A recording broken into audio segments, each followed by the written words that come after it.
Alright, my friends, after the surprising success of my first video on the top 5 beginner mistakes, which honestly did way better than my rank matches, I'm back with the sequel. And just like every good sequel, this one exposes even more mistakes you're probably still doing without realizing it. Don't worry, I'm not judging. We've all been there. So, in today's video, I'm breaking down another set of mistakes you need to fix if you want to climb, stop throwing leads, and finally escape that rank you've been stuck in since 2022. Alright, enough talking. Let's dive straight into the video. One thing that separates good players from average ones is understanding power spikes. A power spike is the moment when your hero suddenly becomes much stronger than they were a few seconds ago. It's a specific point in the game where your hero's power jumps, either because of a level, a skill upgrade, or a completed item. Basically, before the spike, you're weak. After the spike, you can fight and win. If you fight before your spike, you usually lose. If you fight after your spike, you usually win. Now, to make this even easier to understand, let me break down the 3 types of power spikes your hero can have. 1. Level-based power spikes. Some heroes don't become dangerous until they hit a certain level. Before that, they're basically warm-up versions of themselves. For example, assassins like Lancelot, Hayabusa, and Gusion only become real threats after level 4, once they unlock their ultimates. Before that, they're just cardio enjoyers, so if you're fighting these heroes before they hit their key level, you're winning. After they hit level 4, good luck. 2.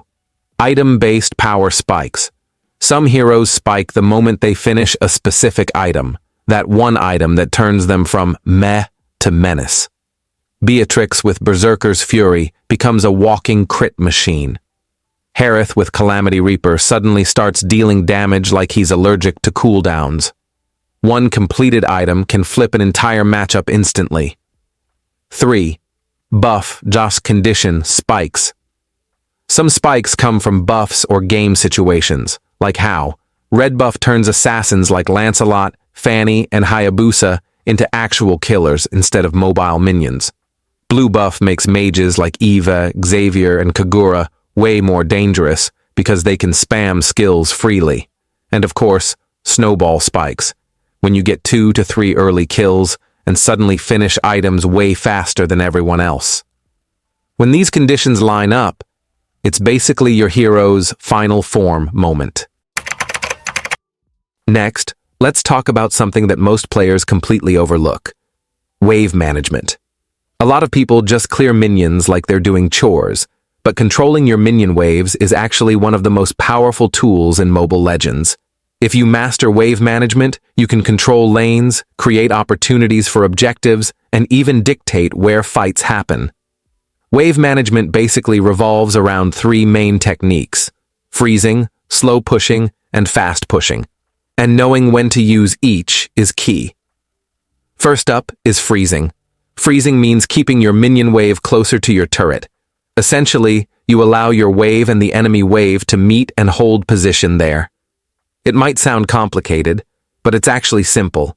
You're controlling the wave so it doesn't push too far forward. Why do this?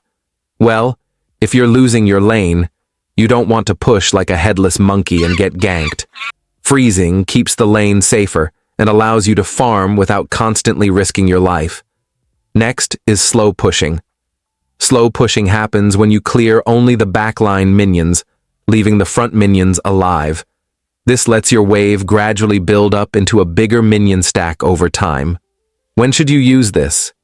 Slow pushing is perfect when you want to rotate to an objective or recall safely. By building a big wave, you give yourself extra time to make a play elsewhere on the map without losing farm or letting the enemy push freely. Think of it like this. You're preparing the wave so it works for you, giving you an advantage while you move around and impact the game. Finally, we have fast pushing, which is clearing the wave as quickly as possible. Fast pushing is ideal if your opponent is stuck under their tower dealing with minions. By clearing their wave fast, you can rotate before they do, giving your team map control. This technique works best with heroes who have strong AoE skills or wave clear abilities. Fast pushing also allows you to intercept and cut the next enemy wave, denying your opponent farm while giving your team the tempo advantage. So remember, freeze when you need safety and to control a losing lane. Slow push when you want to rotate or recall while keeping pressure on the map. Fast push when you want to create tempo and deny the enemy resources. Mastering these 3 wave management techniques will make a huge difference in how you control the map and influence fights. And that's what separates average players from those climbing ranks consistently. Now, let's talk about something a lot of players do completely wrong: rotating without purpose. Some players rotate like they're sightseeing in Mobile Legends. They wander from top lane, to mid, to jungle, to bot, and somehow manage to accomplish absolutely nothing the entire time. Here's the thing. Rotations are supposed to have a clear goal. They're not just walking exercises or free map tours. So, when should you actually rotate? There are really only 3 good reasons: to help secure an objective, whether it's the turtle, lord, or a key turret; to set up a gank, helping your teammates catch the enemy off guard; to assist your team in pushing a turret, creating map pressure and opening space for your team. If your lane is pushed and the enemy is stuck under their tower, that's your signal. Go rotate, make a play, or secure an objective. You're using your time efficiently and impacting the game. But if your wave is crashing into your tower while you roam mid, my friend, you're not rotating. You're literally donating gold, experience, and map control to your enemies. Rotations are a balance between map awareness, wave management, and timing. Good rotations amplify your team's strength. You arrive at the right place at the right time, helping secure kills, objectives, and map control. Bad rotations? You just wander aimlessly, fall behind in farm, and give the enemy free advantages. So, the key takeaway: always rotate with a purpose. Ask yourself before moving, what am I going to achieve by going there?